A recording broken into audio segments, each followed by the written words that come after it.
Bonjour à tous. Eh bien, on ne pouvait pas vous parler d'Expédition 5300 sans vous expliquer ce qui est le cœur de l'activité économique ici à la Rinconada, les mines d'or. Alors, vous l'entendez peut-être, j'ai du mal à respirer. Il y a 2 fois moins d'oxygène à 5300 mètres d'altitude. Et je peux vous dire qu'on est à l'intérieur d'une mine. C'est vraiment pas facile. C'est exigu, austère.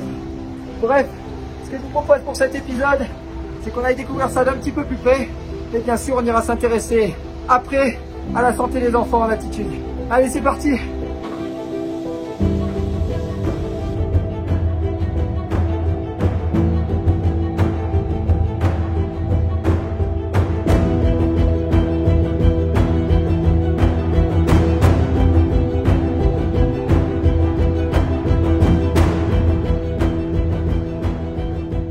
On se demande comment ils font pour travailler des heures ici.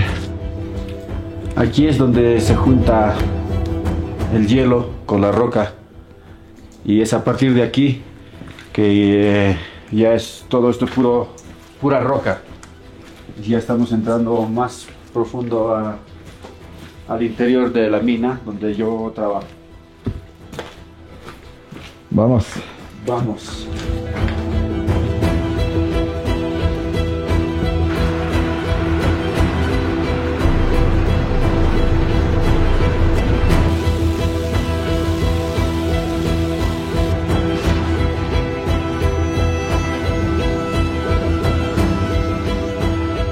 El trabajo en la mina es un poco duro, un poco pesado, necesita esfuerzo, necesita mucho cuidado porque cada día corremos mucho peligro. Como ha visto, la mina es un poco accidentado, por lo tanto necesitamos mucho cuidado.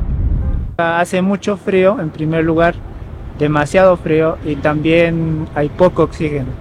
Por lo tanto nos afecta, principalmente cuando recién llegamos, ¿no?, de nuestro lugar de origen, porque acá es mucha altura, a más de 5000 metros de altura, y pues nos falta el oxígeno, pero con el pasar del tiempo ya nos vamos acostumbrando. Donc ça, c'est une petite boisson locale que les mineurs ont l'habitude de boire. Santi. Salud.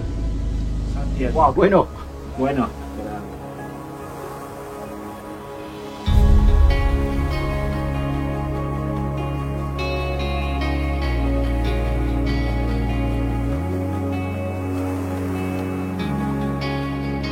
Cette semaine, c'était très chargé, beaucoup de demandes. Donc là, les conditions sont particulières, donc c'est vrai que c'est pas toujours facile, mais on s'accroche et c'est très gratifiant pour tout le monde. Voilà. Ça a été une grosse semaine avec une centaine d'enfants évalués au niveau cardiovasculaire, cérébrovasculaire et hématologique pour mesurer la quantité de globules rouges présentes chez ces enfants. Et maintenant, il va falloir qu'on prenne le temps d'analyser tout ça au calme, ce qui va nous prendre certainement quelques mois. Mais en tout cas, si on veut tirer un bilan, ça a été encore une fois une super semaine. C'est toujours un plaisir de retrouver cette population extraordinaire qui vit vraiment aux limites de ce que le corps humain peut tolérer.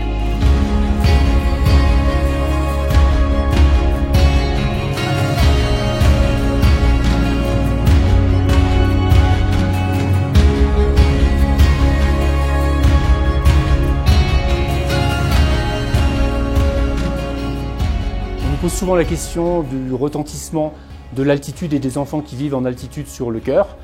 Et c'est vrai qu'on a pu se rendre compte cette semaine, après des dizaines d'enfants passés en échographie cardiaque, qu'il y a effectivement un retentissement qui est significatif, avec un cœur droit qui est beaucoup plus gros que le cœur gauche, ce qu'on n'en voit pas habituellement en plaine, et ce qui témoigne d'un remodelage du cœur en réponse à une augmentation de la pression dans l'artère pulmonaire. Et cette augmentation de pression est, elle, liée à l'altitude et au manque d'oxygène.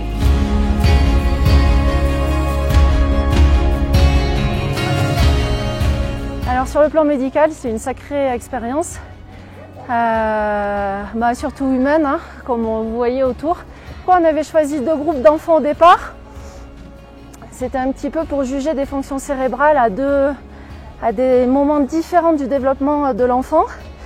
Les 3 premières années de vie où on sait que la croissance cérébrale elle est majeure. Le cerveau, hein, c'est le plus gros consommateur d'énergie de notre corps, et notamment à cette période de l'enfance.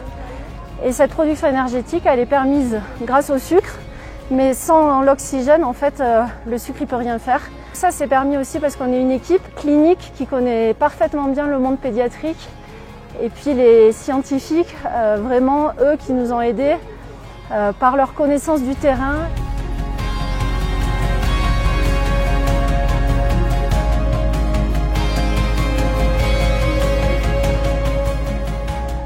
Cette semaine à la Rinconada, c'est l'aboutissement d'un long travail en France, que ce soit d'un point de vue logistique et scientifique.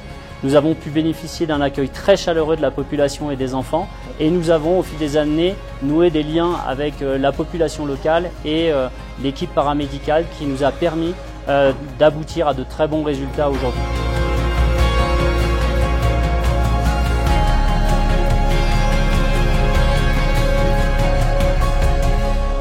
Et bien voilà, c'est la fin de notre petite aventure avec les enfants d'ici pour explorer leur santé à la Rinconada.